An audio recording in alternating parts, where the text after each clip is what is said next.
This was the last time we saw Yingying Zhang alive. June 9th, 2017. A young Chinese scholar disappears in broad daylight. Within days, investigators identify the vehicle, the man who was driving it, and over the following months, the FBI builds a case strong enough to convict him of kidnapping and murder. At least, that's what I thought when I first came across this story. Because when you hear those facts, it sounds like the mystery has already been solved. The suspect was identified, the investigation worked, the case went to trial, and the man responsible ended up behind bars. So why am I making a documentary about it? Because the more I looked into this case, the less complete it started to feel. You see, most investigations struggle to answer one question: who did it? This investigation answered that question surprisingly quickly, but it never answered another one, a much more important one. Where is Yingying Zhang? But before we get there, we need to understand who Yingying Zhang was, because in many ways, that's the part of the story that gets lost. June 2017. Yingying Zhang had recently arrived in the United States from China. She was a visiting scholar at the University of Illinois Urbana-Champaign. Friends described her as intelligent, quiet, and extremely focused on her future. She had spent years preparing for this opportunity, traveling thousands of miles away from home to continue her academic career. And from everything I've been able to find, there was nothing unusual about her life. No scandals, no dangerous relationships, no secret double life. Which, strangely enough, makes this case even more unsettling. Because when people disappear, we tend to look for explanations. A risky decision, a hidden conflict, some warning sign. But Yingying's story doesn't really have any of that. At least, not at first. Yingying was on her way to sign the lease for a new apartment, a routine task. She wasn't running away from anyone or involved in some dangerous situation, and as far as anyone knew, this was just another Friday.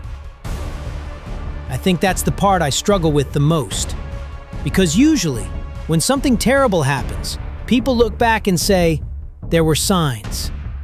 But here, there doesn't seem to be a moment like that, just a normal afternoon, and a young woman walking toward a bus stop. That's where the CCTV footage picks her up. And honestly, the first time I watched it, I didn't think much of it. Yingying is standing there, waiting, checking her phone from time to time. I replayed this footage more times than I can count, trying to figure out if Yingying noticed something strange. Honestly, I still don't know. Because when you already know the ending, every little detail starts feeling important. But maybe none of those things meant anything at all. At first, it doesn't catch your attention. Why would it? It's an ordinary car, moving through an ordinary town, on an ordinary day. That's what makes this case so frustrating.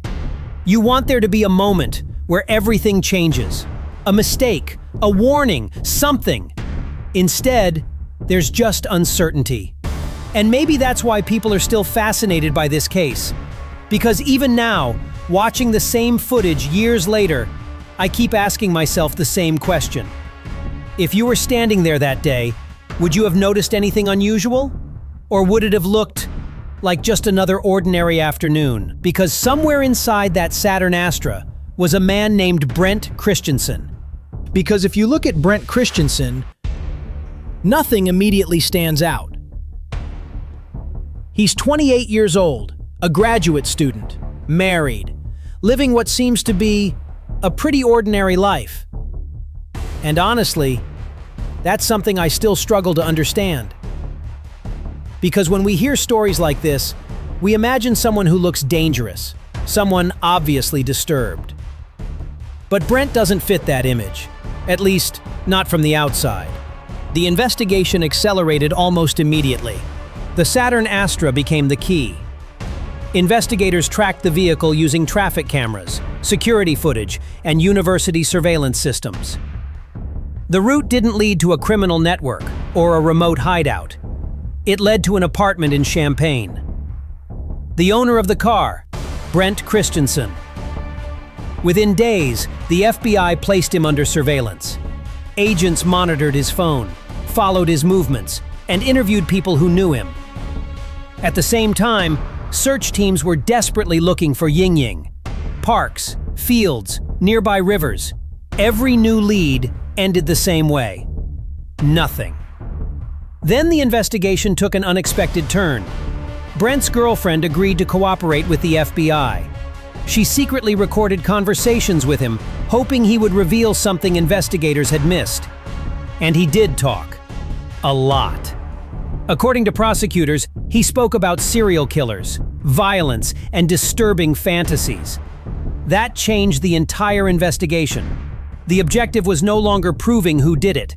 Investigators were now trying to answer a much harder question. Where do you search when you don't know where to begin? The FBI spent years following leads. Search warrants, witnesses, excavations, anonymous tips. Some sounded promising. Most led nowhere. And that's the frustrating part, because the investigation succeeded and failed at the same time. They identified the man responsible. They convicted him. But Yingying Zhang has never been found. One thing kept surprising me while researching this case: the timeline. Because when people think about famous disappearances, they often imagine a long sequence of events. Days of uncertainty, weeks of mistakes, a trail of clues. But Yingying Zhang disappeared in a matter of minutes. A missed bus, a brief conversation, a car door closing. And from that moment on, every piece of information investigators would ever collect came after the fact. And maybe that's why this case has remained so difficult to understand. Anyway, I know this case leaves behind a pretty bitter feeling. But trust me, the next one might be even worse. Because in the next documentary, we're going to look at a case that genuinely made me angry while researching it. Just because of the people involved. We're going to talk about a Disney cruise ship and allegations of child abuse involving members of the crew. The deeper I looked into it, the more unbelievable it became. So if this case left you with questions, the next one might leave you with something else entirely. See you there.